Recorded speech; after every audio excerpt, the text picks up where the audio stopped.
Baik, selamat sejahtera semua. Okey, pagi tadi kita dah belajar bagaimana nak buat penambahan ataupun penolakan integer dengan menggunakan garis nombor. Sekarang kita nak belajar pula kaedah lain yang sesuai untuk membuat penambahan dan penolakan integer juga. Okey, seperti mana yang dinyatakan dalam standard pembelajaran ya. Okey, mari kita buat sikit ulang kaji tentang apa yang kita dah belajar pagi tadi iaitu kaedah garis nombor. Okay, untuk penambahan nombor positif, penambahan dengan nombor positif, kita akan gerak ke kanan. Dan kalau untuk penambahan dengan nombor negatif, kita akan gerak ke kiri. Sama juga untuk penolakan. Kalau kita buat penolakan dengan nombor positif, kita akan gerak ke kiri. Dan kalau kita buat penolakan dengan nombor negatif, kita akan bergerak ke kanan. Okey, ini adalah kaedah garis nombor. Saya harap semua pelajar sudah siap ya latih diri 1.2a dengan kaedah garis nombor. Sekarang saya nak tunjuk kaedah yang kedua pula, iaitu kaedah kotak. Okey, so setiap kali kalau kita nampak ada operasi penambahan nombor positif ke negatif ke ataupun operasi penolakan nombor positif atau nombor negatif, selain daripada kaedah garis nombor, kita juga boleh guna kaedah kotak. Okey, akan tetapi sebelum kita mula guna kaedah ini, ada sedikit nota ringkas yang awak kena tahu ya. Okay, sebelum saya bagi nota ringkas tu, mari kita tengok yang ini sama-sama dulu ya. 2 tambah positif 3. 4 tolak negatif 5. Negatif 1 tambah negatif 7. Negatif 5 tolak positif 8. Okay, kalau kita nampak operasi tambah nombor positif, tolak nombor negatif, tambah nombor negatif, tolak nombor positif. Okay, so kalau untuk garis nombor, kaedah garis nombor, awak terus dah boleh lukis garis nombor dan gerak-gerak dengan ikut bilangan yang kita perlu. Lepas tu terus dapat jawapan. Okay, tetapi kalau untuk kaedah kotak, kita perlu pastikan bagi simbol yang kita nampak bersebelahan. Positif, positif, negatif, negatif, positif, negatif, negatif, positif ini. Kalau kita nampak mereka bersebelahan, kita wajib tukarkan dua simbol yang bersebelahan tu kepada satu simbol sahaja. Iaitu sama ada jadikan mereka positif ataupun jadikan mereka negatif. Sebelum kita mula guna kaedah kotak. Okay, so sini saya ada satu rujukan yang ringkas ya untuk awak rujuk nanti. Apabila kita nampak positif dengan negatif bersebelahan ataupun kita nampak negatif dengan positif yang bersebelahan, kita akan jadikan mereka negatif. Apabila kita nampak positif dengan positif bersebelahan ataupun negatif dengan negatif bersebelahan, kita akan jadikan mereka positif. Sekarang semua ikut saya baca ya. Ponene. Nepone. Po. Nenepo. Okay, kalau korang perasan, awak nampak dua simbol bersebelahan yang tidak sama. Pone ataupun nepo, dia akan dapat negatif. Kalau awak nampak dua simbol bersebelahan yang sama, iaitu popo ataupun nene, dia akan dapat po. Senang kan? Kalau sama, po. Kalau tak sama tu, ne. Kelakar kan bila awak baca tu pone, nepo, popo ke? Tapi ini adalah cara untuk awak lebih cepat untuk menghafal. Tak akan saya nak suruh awak kata positif, negatif, negatif. Sangat panjang. So, kalau boleh, ponene, nepone, popopo, nenepo. Macam tu. So, ingat senang sahaja. Yang sama, positif. Yang tidak sama, negatif. Okey, selepas itu, baru kita boleh buat kaedah kotak. Contoh yang seperti yang atas saya buat di sini. Okey, katakan kita sekarang nak buat contoh ya. Katakan saya nak buat contoh ini. Negatif 5 tolak positif 8. Okay, sebelum guna kaedah kotak, wajib kita jadikan dua simbol yang bersebelahan ini, jadikan kepada satu. Sini ne dengan po, simbol yang tidak sama. Kalau ne po, kita tengok balik atas. Kalau ne po, kita akan dapat ne. Okay, so sekarang kita akan jadikan ini sebagai ne. So, negatif 5 salin macam biasa. Ne po akan jadi ne 8. Kurungan terus dah boleh dibuang. Inilah baru kita boleh mula buat kaedah kotak. Saya rasa kaedah kotak ramai sudah pandai. Okay, tapi ada juga yang belum belajar. Mari kita tengok sama-sama ya. Kita akan buat satu kotak di mana positif dengan negatif. Kita tengok 5 dulu. 5 ini bersifat negatif. So, 5 saya akan tulis di sebelah negatif. Untuk 8 pun dia bersifat negatif. So, 8 saya akan tulis di negatif juga. Ini negatif kan? So, saya akan tulis di bawah negatif juga.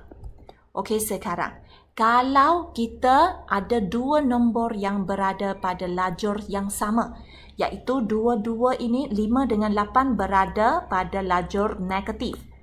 So, kita akan buat tambah untuk kedua-dua nombor ini. So, kita akan buat tambah kedua-dua nombor ini, dia akan jadi 13. 8 tambah 5, kita dapat 13. So, jawapan untuk 13 ini sifat dia adalah negatif. So, jawapan kita adalah negatif 13. Itu sahaja. Okay, bagi sesiapa yang masih tidak faham, tidak apa. Saya akan tunjuk lagi contoh. Saya akan tunjuk banyak sikit contoh ya. Mari kita tengok contoh yang kedua. Tadi contoh pertama kan. Okay, sekarang kita tunjuk contoh saya tunjuk contoh yang kedua ya. 4 tambah negatif. Saya tak nak negatif 7. Okey. Sebelum guna kaedah kotak, pastikan simbol yang bersebelahan ini jadikan mereka satu. So, seperti mana yang kita buat tadi, 4 dengan 7 kita salin macam biasa. Okey, pone kita akan dapat ne. Ini awak kena ingat ya. Yang tak sama akan jadikan negatif. Okey. So, sekarang kita buat kaedah kotak juga. Buat satu ni. Sini tambah, sini tolak. Positif dengan negatif. Okey, sekarang kita tengok 4 ini. 4 ini, depan ini cikgu, dia tak ada simbol pun. Ingat balik pada bab yang lepas 1.1. Bagi setiap integer positif. Okey, kita tak tulis positif kat depan biasanya. Kalau 4 tu maksudnya positif 4. Kalau 100 tu maksudnya dia positif 100. Biasanya positif di depan kita tak tulis. Okay, so 4 ini sebenarnya bersifat positif. So 4 saya akan tulis di lajur positif. Jangan lupa buat satu garis. Sekarang 7 kita nampak dia bersifat negatif. So 7 berada di negatif. Ingat 7 dengan 4 tak boleh tulis satu baris macam ni ya. Okay, salah. Dia mesti tulis di bawah. Okay, sekarang kita buat lagi satu garis. Okay, sekarang. Mereka berada pada dua lajur yang tidak sama. 4 berada di positif, di lajur positif. Lepas tu 7 berada di lajur negatif. Mereka berada di tempat yang tidak sama. So, kalau mereka berada di lajur yang tidak sama, kita akan guna nombor besar tolak nombor kecil. Iaitu kita akan guna 7 tolak 4. So, jawapannya 3. Cikgu, 3 kenapa tulis di bawah 7? Kenapa 3 tak boleh tulis di bawah lajur yang positif ini? Ingat, kita akan tulis nombor jawapan kita di mana lajurnya nombornya lebih besar. 7 dengan 4, 7 nilainya lebih besar. So 3 ini saya akan tulis bawah 7. Okey? So jawapan saya sekarang 3 ini bersifat apa? Negatif. So jawapan saya negatif 3. Okay, tak sama macam tadi. Ini berdua berada pada lajur yang sama. So, kita buat tambah. Kalau ini satu di negatif, satu di lajur positif. So, kita akan buat tolak. Okay, so ingat ya. First step, kalau untuk yang tidak sama lajurnya, kita akan buat tolak. Tolak biasanya nombor besar, tolak yang kecil. Lepas tu, jawapan tulis di nombor yang besar. Jawapan tulis di lajur yang nombornya besar.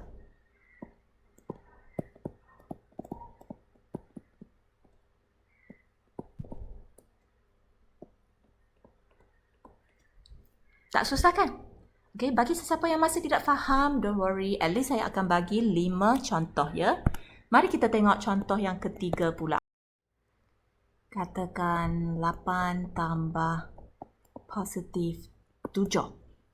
Okay, so ini dia. 8 tambah positif. Kita ada po, kita akan dapat balik po. So, sekarang kita akan dapat 8 tambah 7. Ini korang terus dah boleh kira. Okay, tetapi saya still nak tunjuk kaedah kotak ya. Okay, mari kita tengok kaedah kotak bagaimana kita buat ya.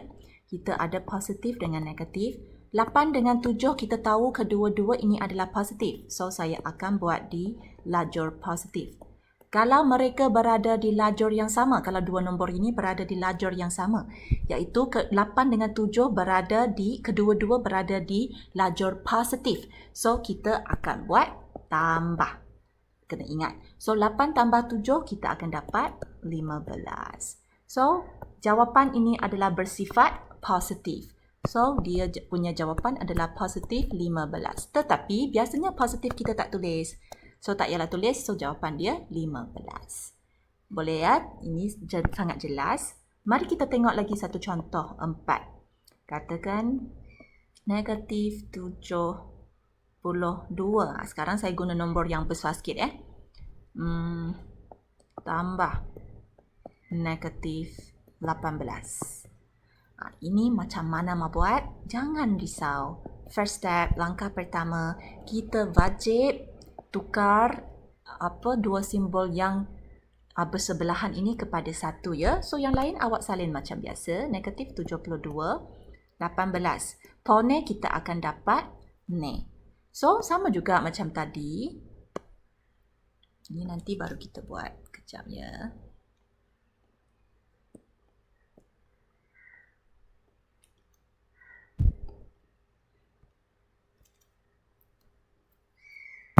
Okay, kita buat kotak. Sini po, sini ne. Kita dapat tahu 72 ini bersifat negatif, 18 ini pun bersifat negatif. So, kedua-dua ini saya akan tulis pada lajur negatif. Sama juga, 72 dengan 18 ini berada pada lajur yang sama, iaitu lajur negatif. So, kalau berada pada lajur yang sama, kita akan buat tambah. So, kita tambahkan, dia dapat 90. So, jawapan ini bersifat negatif sebab dia berada pada lajur negatif. So, jawapannya adalah negatif 90. Itu sahaja. Okey, tak susah ya. Okey, mari kita tengok lagi satu contoh.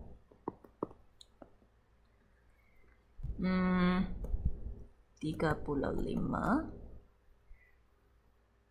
Tolak positif 17. Okey, seperti biasa, kita tengok simbol yang bersebelahan, kita tukar mereka jadi satu. So, yang lain kita salin macam biasa. 35 dengan 17 saya salin macam biasa. Nepo kita akan dapat ne. Okey, so senang sahaja. Kita buat lagi kotak po dengan ne.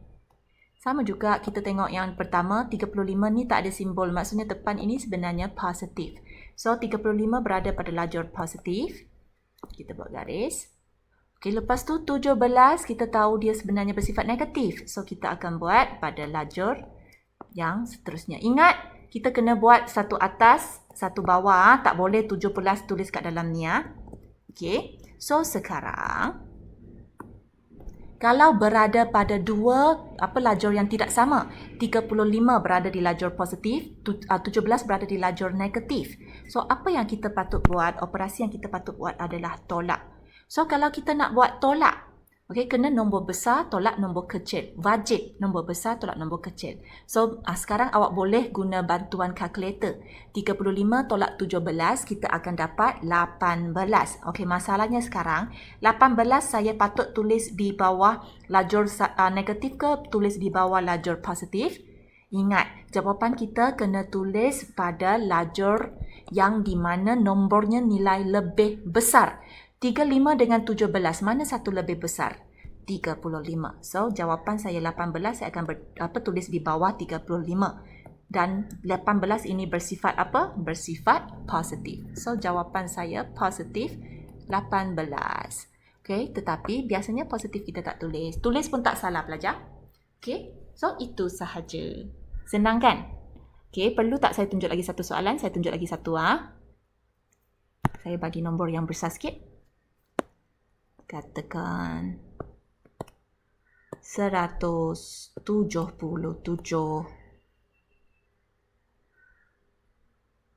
Saya gunalah negatif 177 tolak negatif 45. Okay, so first step, ingat, nampak dua simbol yang bersebelahan, wajib jadikan mereka satu. So, yang lain salin macam biasa. So, nenek kita akan dapat 4. So, macam tadi, kita buat kotak. 1 4, 1 ne. Sekarang kita tahu 177 ini berada di lajur ne. 45 ini berada di lajur pa. Okay, kalau kita nampak ada dua nombor berada pada dua lajur yang tidak sama. Okay, so kita perlu buat tolak. So, apa tolak apa? Wajib nombor besar tolak nombor kecil. Dan nanti jawapan tulis di lajur yang nombornya lebih besar. So, 177 tolak 45 kita akan dapat 132. Okay, ini saya patut tulis di bawah lajur negatif ke tulis di bawah lajur positif? Mana satu lajurnya ada nombor yang paling besar? Lajur negatif. So, saya akan tulis 132 di sini. Okey, saya akan tulis di bawah mana nombornya lebih besar ya. Okey, so 132 saya cek dulu, dia sifat negatif. So, jawapan adalah negatif 132. Itu sahaja. Senang kan? Okey, so untuk cara ini, untuk kaedah kotak ini, okey, saya harap semua sudah faham ya. So, first step mesti jadikan dua simbol yang bersebelahan itu kepada satu simbol. Lepas tu kita buat kotak positif negatif ini. Okey, ini untuk kaedah yang kedua iaitu kaedah kotak. Saya nak ajar lagi satu kaedah. Kaedah ini mungkin lebih senang bagi korang ya. Kaedah hutang bayar. Saya rasa ini ramai boleh faham sebab ini berkait rapat dengan kehidupan harian kita ya. Okey, dalam matematik ini, okey, dan especially untuk bab ini ya. Okey, untuk kaedah hutang bayar ini, okey, untuk hutang kita boleh mewakili hutang dengan simbol negatif. Untuk bayar kita boleh mewakili dengan simbol positif. Okey, kaedah hutang bayar ini sama juga macam kaedah kotak. Sebelum kita mulakan kaedah ini, wajib kita jadikan dua simbol yang bersebelahan itu kepada satu simbol sahaja. Okey, mari kita tengok contoh terus. Contoh 1. 7 tolak negatif 3. Okey, kalau 7 tolak negatif 3. Apa yang patut kita buat dulu sebelum kita mulakan kaedah hutang bayar? Kita wajib jadikan dua simbol bersebelahan ini kepada satu. So, kalau kita nampak nenek, kita akan tahu itu akan jadi po. Okey, 3. So, 7 tambah 3, terus kita boleh tahu jawapan dia 10. Tapi sebenarnya untuk konsep hutang bayar ini, okey, sebenarnya kalau 7 ini kita tak nampak depan dia ada simbol, maksudnya itu adalah positif sebenarnya. Okey, apa maksud positif? Positif tu maksudnya duit yang kita bayar ataupun duit lebih ataupun duit yang ada dalam poket. Okey, so untuk positif kita boleh jadikan maksud dia bayar ataupun duit yang kita ada ataupun duit yang lebih. Ini yang kita boleh kaitkan dengan positif. Okay, so sekarang duit dalam poket kita, duit yang kita ada RM7, tambah lagi dengan RM3. So, duit yang kita ada sekarang RM10. Itu sahaja jalan kerjanya. Senang kan? Okay, mari kita tengok contoh yang kedua pula. Katakan negatif 75. Saya mula dengan nombor yang kecil dululah. Negatif 8 tolak positif 4. Okey, so mari kita buat seperti biasa. Kita jadikan dua simbol bersebelahan ini kepada satu. Yang lain kita salin macam biasa. So, negatif 8, 4. So, nepo kita akan dapat ne. Okey, sekarang kita tengok balik yang atas. Ne ini apa maksud? Ne adalah hutang. So, sekarang mari kita baca sama-sama ya. Negatif 8 maksudnya hutang 8. Negatif 4, hutang 4. Okey, so sekarang hutang 8, hutang lagi 4. Kesimpulannya, kita hutang ke tak hutang ni? So, sekarang kita first step, kita nak pastikan simbol yang seterusnya dulu.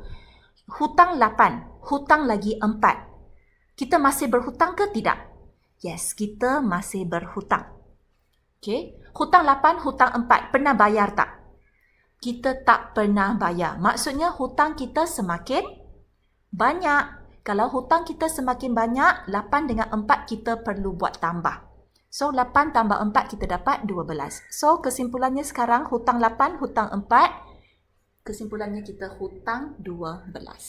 So, ini jawapannya. Hutang 12 ini adalah jawapannya. Boleh ke tak boleh ni? Okay, tak apa. Bagi siapa yang masih tidak faham, kita tengok contoh yang ketiga pula. Negatif 17 tambah negatif 3. Okey. Ini pun sama macam tadi. Kita salin nombor dia seperti biasa dan simbol yang bersebelahan kita jadikan mereka satu. Tambah tolak positif negatif kita dapat negatif. Sama juga dengan contoh tadi. Kita baca dengan ayat matematik. Negatif 17, hutang 17. Hutang 3. Sekarang kita pernah bayar hutang tak? Tak pernah bayar hutang. So, kesimpulannya kita masih hutang. Cepat-cepat tulis simbol hutang dulu. Bukan tulis perkataan HUTANG ya. Tapi kita buat simbol hutang iaitu negatif. Hutang 17, hutang 3. Hutang semakin banyak, tak pernah bayar. So, 17 dengan 3 kita patut buat tambah. So, 17 tambah 3 kita dapat 20. Okey.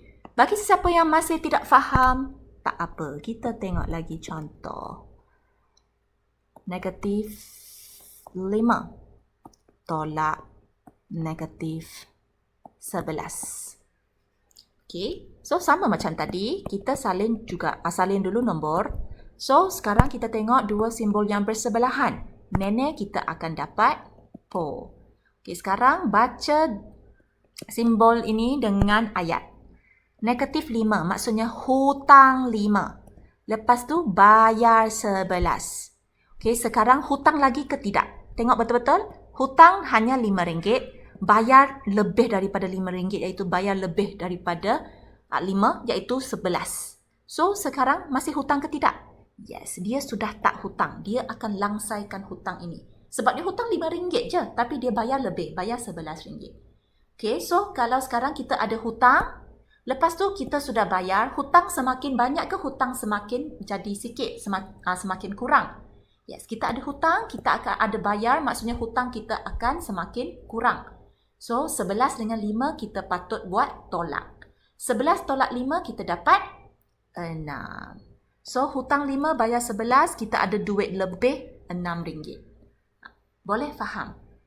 Okay, bagi sesiapa yang masih tidak faham, tidak apa. Saya tunjuk lagi contoh untuk yang kelima pula. Katakan 11. Saya bagi nombor yang besar dah sekarang. 47 tolak positif 94. Okey, sama juga macam tadi. 47 salin, 94 salin. Sekarang kita tengok dua simbol yang bersebelahan. Negatif, positif. Kita akan dapat ne. Okey, sekarang macam biasa, 47 depan dia tak ada simbol. So, maksudnya itu positif. Sekarang duit yang saya ada RM47. Okey, tetapi saya hutang RM94. Kalau dalam poket kita ada duit, kita mesti guna untuk bayar hutang, betul tak? Okey, so saya ada duit 40 lebih je. Tetapi hutang saya 90 lebih. Hutang lebih banyak. So nanti kesimpulannya, lepas kita bayar hutang, masih hutang tak? Yes, masih hutang. Sebab duit yang kita ada dalam poket RM47 sahaja. Okey, tetapi kita hutang RM94. So, duit kita tidak cukup untuk bayar hutang. So, maksudnya nanti kesimpulannya saya masih hutang. Okey, sekarang kita ada hutang, lepas tu kita ada bayar hutang. So, hutang kita akan semakin berkurangan. So, kalau berkurangan 94 dengan 47 kita akan buat tolak. Ingat, tolak tu sentiasa nombor besar, tolak nombor kecil. So, 94 tolak 47 kita dapat berapa? 47. Okey. So, ngamlah hutang hutang 94 bayar 47, kita masih hutang separuh lagi, iaitu hutang 47. So, setakat ini saya rasa dah cukup jelas. Tak apa, saya tambah lagi satu soalan. Nombor 6. Katakan negatif 154 tolak negatif 240. Okey, so sekarang first step buat macam biasa pelajar. Negatif 154. Lepas tu dengan 240. Kita tengok dua simbol yang bersebelahan. Nenek kita akan dapat 4. So, sekarang kita baca macam biasa. Negatif itu maksudnya hutang. Hutang 154. Kita tambah tu maksudnya bayar. Bayar 240. Okey, so sekarang kita masih hutang ke tak hutang ni kesimpulannya? Hutang 100 lebih, bayar 200 lebih. Masih hutang tak? Kesimpulannya akhirnya. Tak akan hutang, tapi kita ada duit yang lebih. Hutang 150. Kita ada hutang, lepas tu kita ada bayar. Hutang kita akan semakin berkurangan. So, kalau hutang kita semakin berkurangan, 240 dengan 154 kita akan buat tolak. Okey, so apa jawapan dia? So, ini 6. 86, betul tak? So, duit yang kita lebih selepas kita bayar hutang, kita ada positif 86. Biasanya kalau positif tak nak tulis, tak salah. Kita tulis 86 sahaja pun boleh. Kalau kita nak tulis positif 86 pun boleh. Tidak, tak kisah ya.